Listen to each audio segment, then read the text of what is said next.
દિલીપના પુત્ર અંશુમાન થયા ધીરે અંશુમાનના પુત્ર ભગીરથ મારવાલા ભગીરથે બહુ તપ કર્યા ધીરે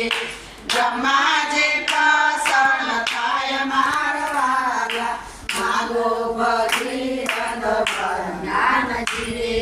બ્રહ્માજી તુષ્માન થાય મારવાલા વરદાન આપો તો બ્રહ્માએ કહ્યું ધીરે